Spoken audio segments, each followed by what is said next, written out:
Welcome to recap number 3 in a cornfield again. I was playing an 1850 from Portugal. Let's get it, let's go. I have the black pieces, and my opponent, I didn't find any games from my opponent other than like games from like 2012 when he was like 6 years old. So I assumed he would play something different than c4 and e4, which he did. So d4 is played, I go with d5, c4, e6, knight f3, c6. This is called the triangle system. I play this very, very often with the black pieces online, in person.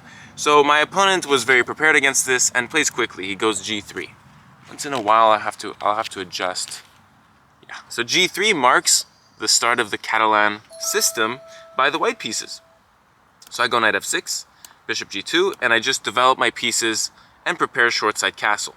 Castles, castles. This is like one of the first times in my life, and all of these like near 100 recaps that we've done on YouTube, that I have zero preparation going into a game. I knew he prepped, so I was not wanting to do something that he was preparing against, you know? And so I decided to change it up. After queen c2, playable moves are b5. This was shown to me by Yasser Seirawan.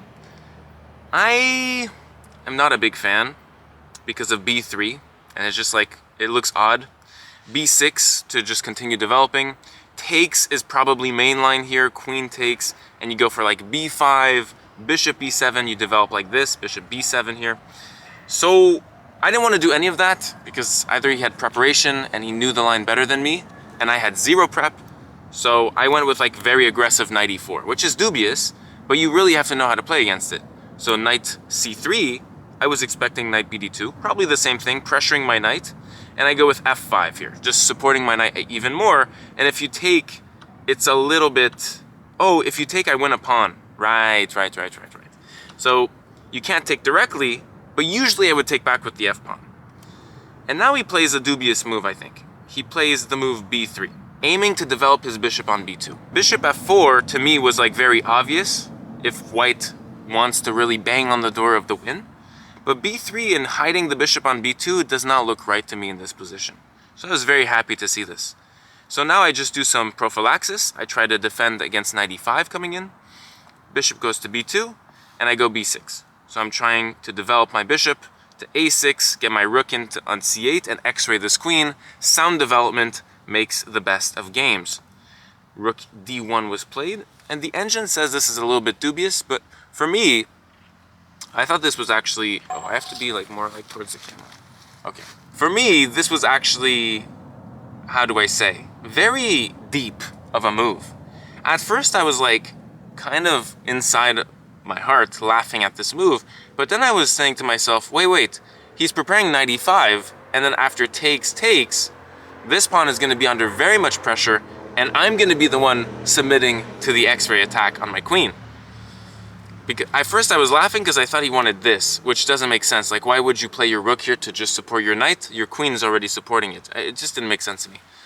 So I go bishop a6, pressuring here, and I think it's the only square my bishop can develop to. In this structure, the light square bishop is bad, right? And this is my light square bishop, and I'm just trying to get it outside of the pawn structure so that one day maybe it can be a strong bishop. Knight takes e4, f takes e4, and he goes knight e5. Really surprised me. I looked at everything. Like, I looked at knight e5 first, I looked at knight d2, I looked at takes. He had a really interesting line before rook a1, which was like takes, knight b5, but I rumored that I had bishop a6, and I was fine here. I think actually a4, and white is better. But he didn't play any of that, you know, he played really non-committal, like just like sitting, kind of.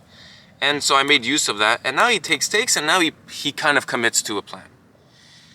So I take, he takes, and I play queen e8. And we have about the same time here.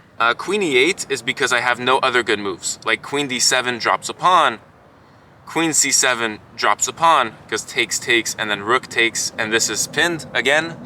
So queen e8 is pretty much forced, and now he goes really with something that I was shocked about. I thought he was going to go f3, break the pawn structure. I thought that was his entire plan.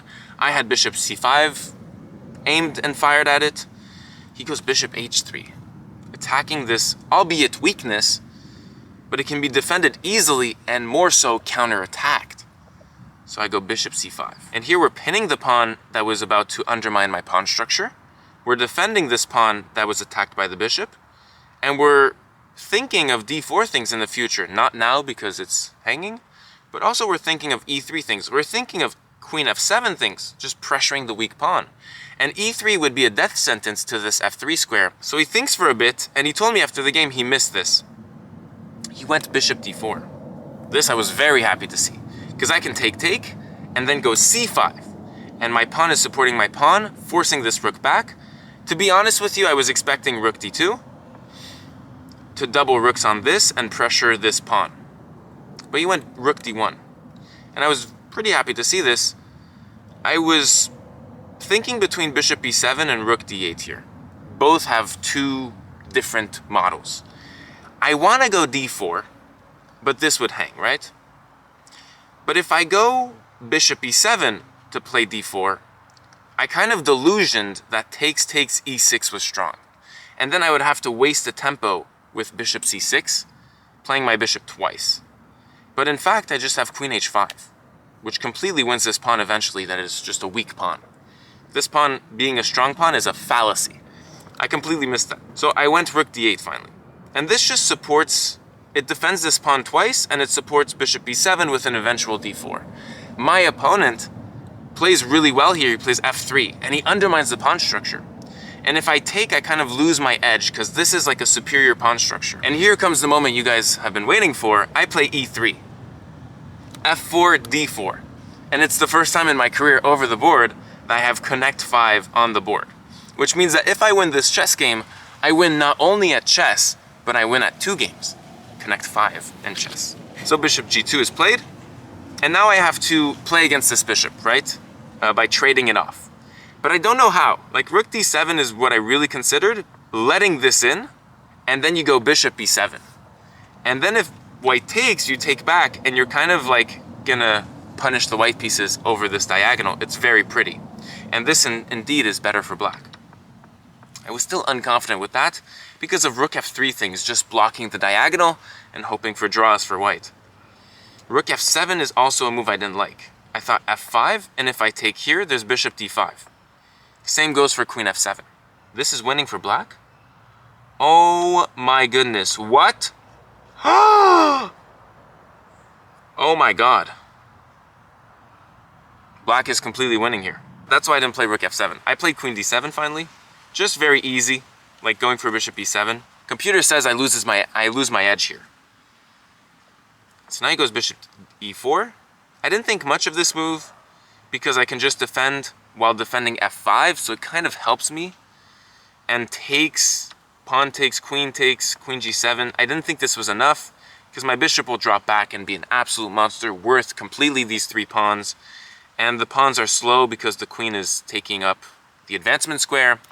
So he's not going to take. He didn't take. He played rook f3, kind of a nice move, threatening this and making use of this pin. So I have to use my queen once more to move. He plays rook df1, and now it's clear to me that he's going for this plan, which is not that scary, but it is kind of scary, but it is not, like, I'm not very afraid of it, because at the same time his king will be weak, my king will be weak too.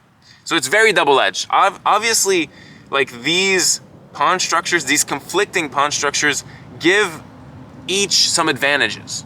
So for me, I have the better pawn structure 5, so this one is on the 3rd rank, rendering this pawn extremely weak, giving white low space. On the other hand, white has a 4-pawn majority on the king side.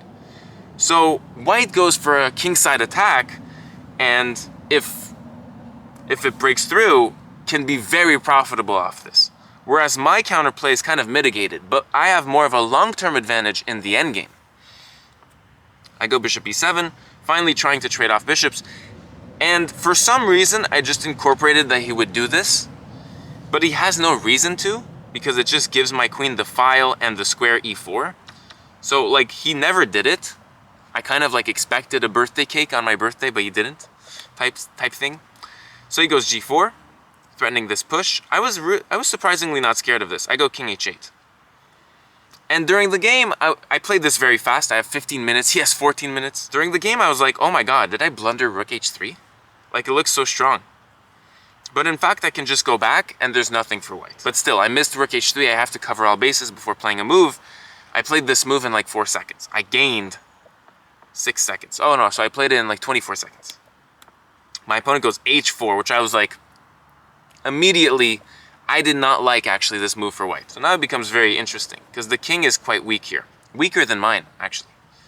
So I go rook d7, kind of just trying to double my rooks, making use of this last piece that's not doing anything, and trying to put pressure on the weakness f4. He goes h5, and immediately I'm like, this has gotta be a bad move. And I look through, like, because rook d7 is to defend this and to like have a mobile rook on this king while protecting against f5. That's why I didn't use the f rook to go to the 7th rank. And on h5, I look through things. So I go takes, and I can double here.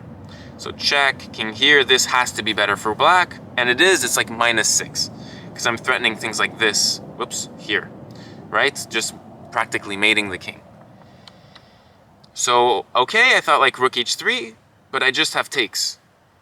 And like, my opponent has nothing.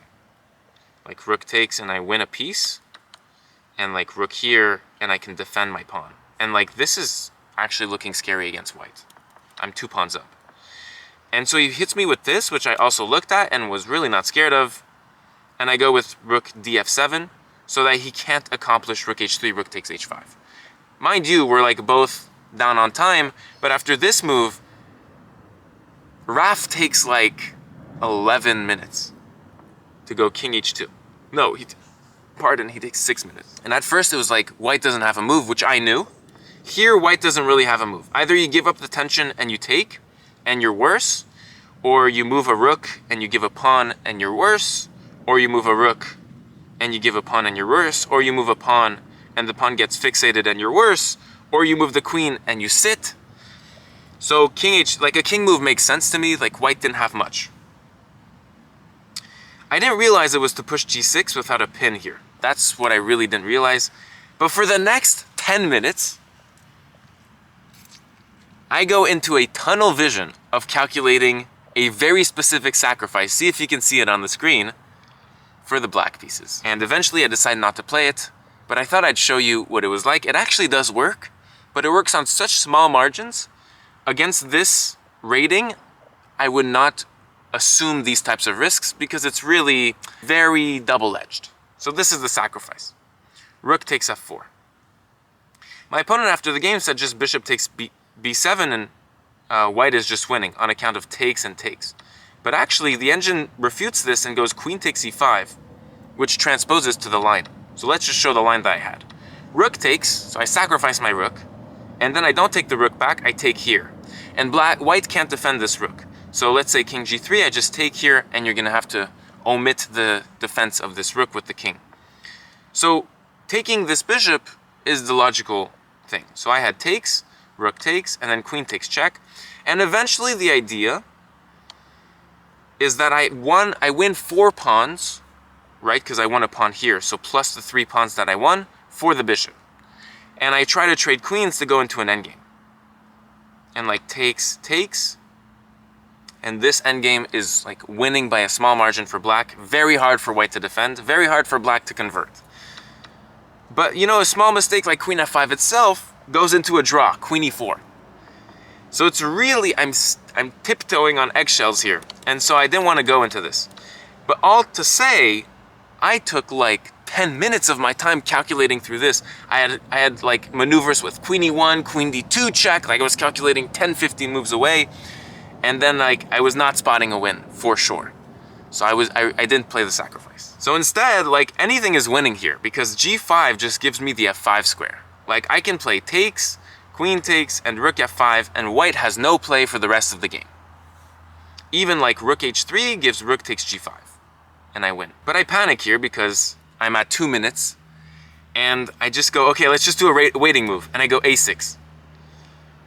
And then he's like kind of happy to see this. On his turn, I realize I missed g6. Like that's the whole point of king h2. And so he plays it. And here I kind of panic. I have 2 minutes on the clock, so it's reasonable. But I just have like takes, takes, and queen b7, and there's no play ever. My rook is attacked, but the queen's attacked, so it's better for black.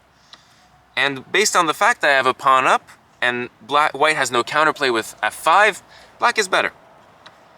But here, like, I just take. And I saw takes, and I saw takes. And I didn't see that, like, this pawn is hanging. I completely missed it with a minute on the clock. I'm still better here. Like, I still have queen e7 defending this rook. And that's what I missed. Because, like, queen check, rook here, and my rook's defended. So I go, like, rook here. And I just give a pawn with check, too. So, like, let's say queen check. I believe I have this with a draw. But now he goes check, and then check. And I'm, like, worse. So I go king h7. I avoid checks. I'm very happy about this. He goes f5. I have only one move to draw this game. And I'm not playing for a draw, ever. Like, I'd rather lose than a draw. And it's rook g5. And you kind of don't know why this is a drawing move. Me neither. Well, that's what I'm saying. I don't know. And the best move for black is queen d5, trading queens. And then I pick up... No, and then I have a draw somehow. Oh, queen d7, I go queen e7. But let's say f6, now I have d3. Like, I have to play extremely precisely. This is winning for black. So I go with the logical move, rook fg8. Like, threatening some things along this file. We have both a minute on the clock. We're near the 40th move, but we're still not there. f6 is played, I do check. And one move wins, one move loses for white. In my head, I had king h3 for white, and I was thinking, like, queen e4, I'm going to try my best. It's looking dubious, but it looks like this is the only pathway to draw this game. After queen f5, I trade queens, and I go for a draw here with some perpetuals. The line itself is actually very interesting. But he goes this, and I didn't look at this move because I thought it was just bad to begin with in my intuition. And then I look for the winning move. And after rook g4, I see no defense for white. And with like a minute on the clock, I just play it. And sure enough, white has no defense. It's beautiful because this rook is pinned. So you can't defend mate. And so now white has to check, king h6. King h8 gives mate in one move, so it's pretty forced. And now king h2, just giving a queen. Again, if rook here, it's checkmate. It's just like all worked out. So queen h3, and now this is move 40. So I have no time, I have 2 minutes. But to take, I didn't want to give some counterplay. I see this move, queen f4. Better than taking the queen. And after like 15 minutes, he finally decides on the move. It's completely over, like I should have just left the board. But anyways, like he took like 15 minutes to resign. I get it, he was kind of winning. He was winning. On king h3, it's completely winning. Rook g3. So I take the queen, I take the rook, I take the pawn, and I play queen e8. And my idea is that on f7, I stop all the counterplay, the king does anything, and eventually I just sack my queen, and this will go through, and I'll have another queen. And so on queen e8, he resigned. That is my first win of the Maia Chess Open. Round 3 locked. Round 4, I am playing against a 1700, 100 points less than this player with the white pieces. See you tomorrow, hopefully. My editor is working very hard, so please be patient for the next recaps. But there are 9, and I will be posting all 9, so you got that promise from me. Sending you a ton of love. I hope you enjoyed this recap. See you in the next one.